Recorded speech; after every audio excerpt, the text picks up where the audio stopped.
Brought to you by V-Guard, co-powered by Sensodyne.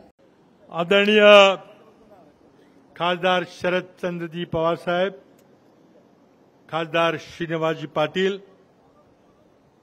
जिल्ह्याचे माजी पालकमंत्री आमदार बाळासाहेब पाटील, महाविकास आघाडीचे, इंडिया आघाडीचे,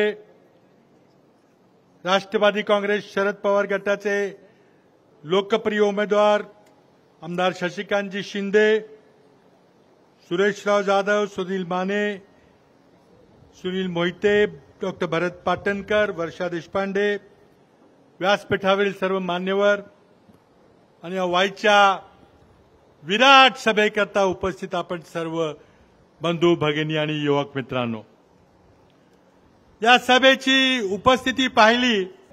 महाराष्ट्रामध्ये 6 पक्ष आहेत. एका बाजूला 3, दुसऱ्या बाजूला 3.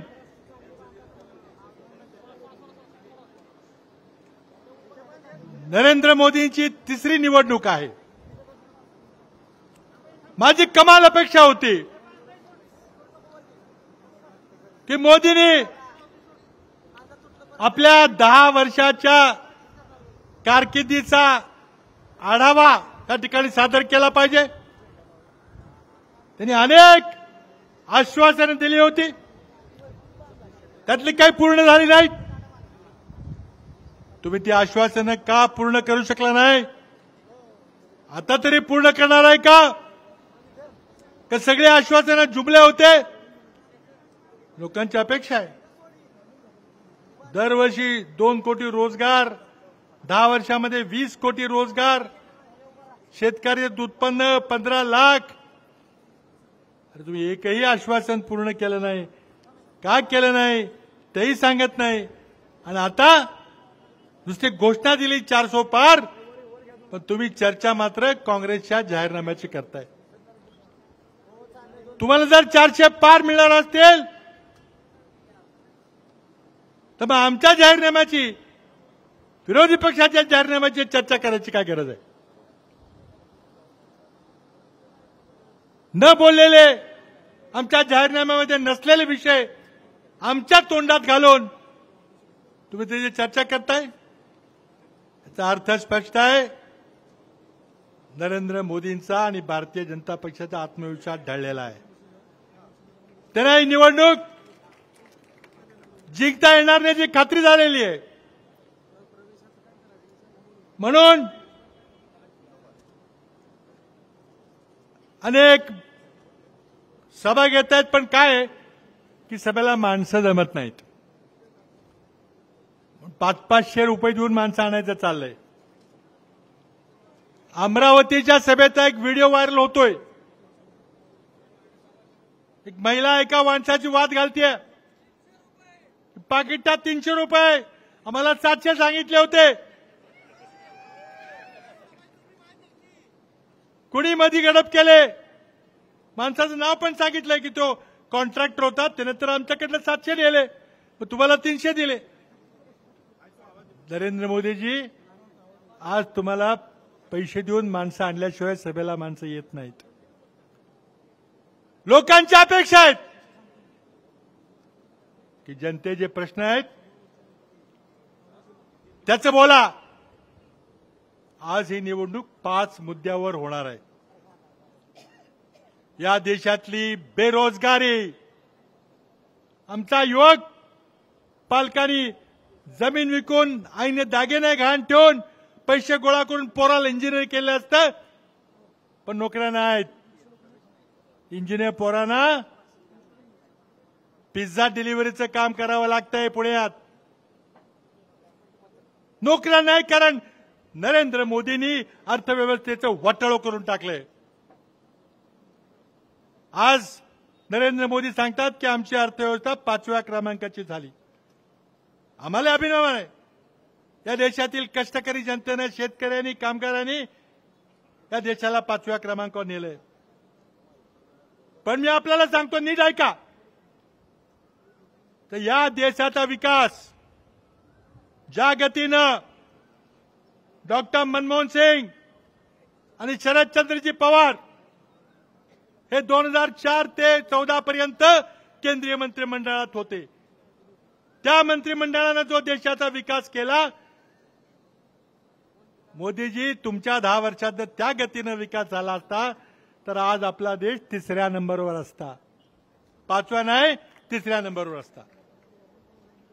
तुमच्या नेतृत्वाखाली अर्थव्यवस्था मंदावलेली आहे, विकास दर घसरलेला आहे, म्हणून नोकऱ्या नाहीत.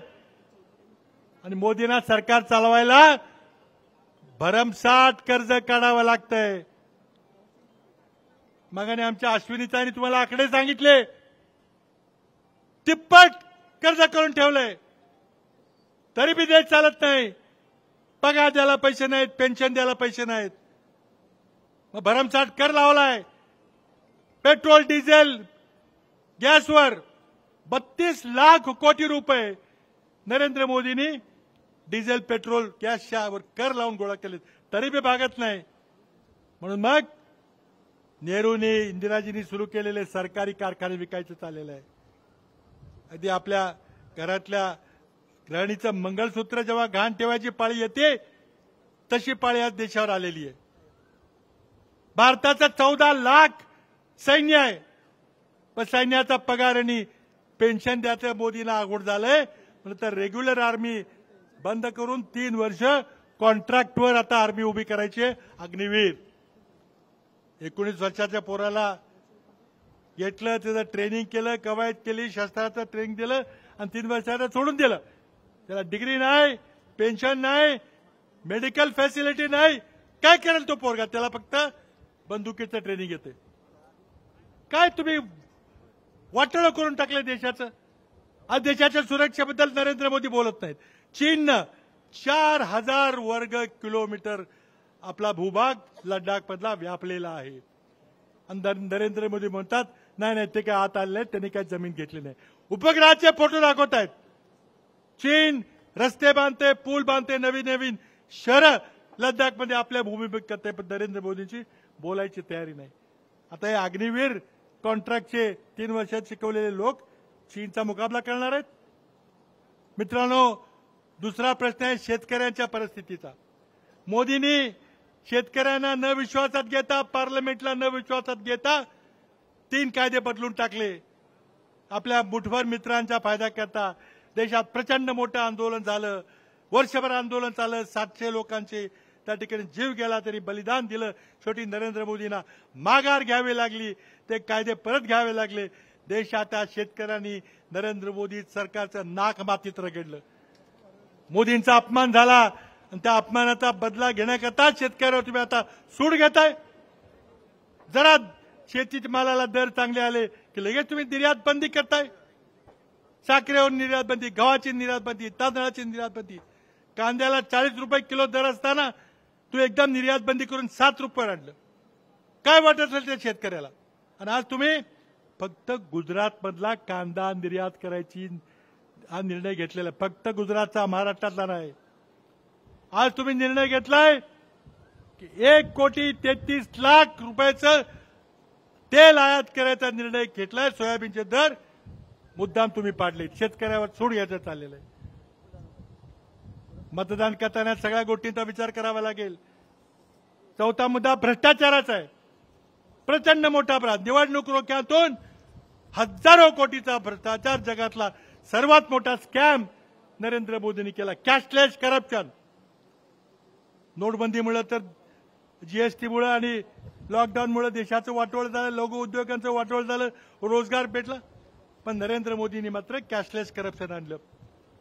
नुसतंच आर्थिक करप्शन नाही तर नैतिक करप्शन.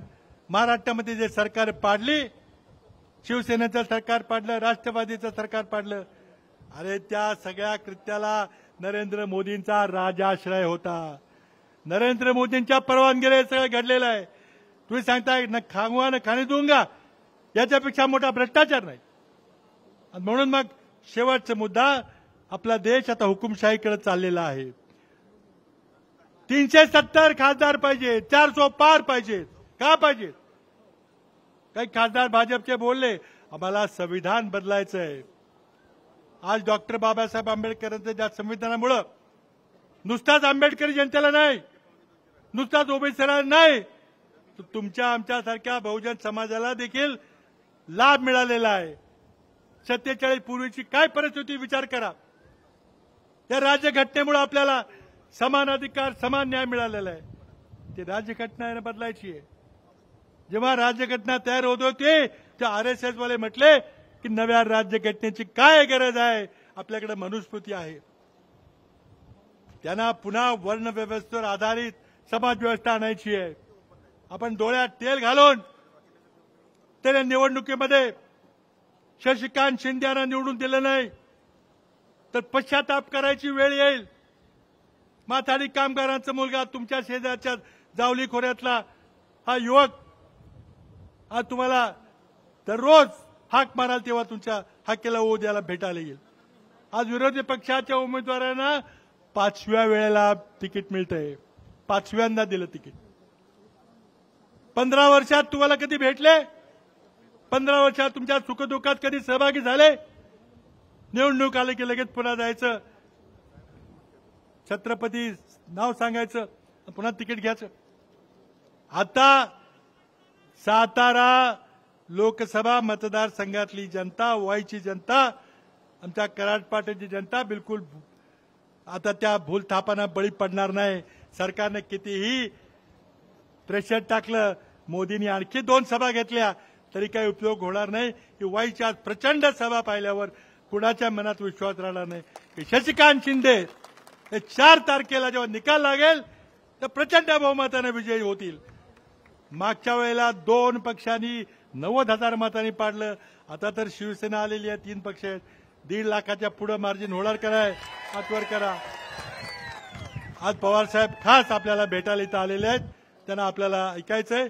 पुन्हा एकदा शशिकांत शिंदे यांच्या तुतारी पुढचं बटन दाबून त्यांना प्रचंड बहुमताचा विजय करायला विनंती करतो. थांबतो. जय हिंद, जय Maharashtra. Brought to you by V Guard, co powered bye Sensodyne.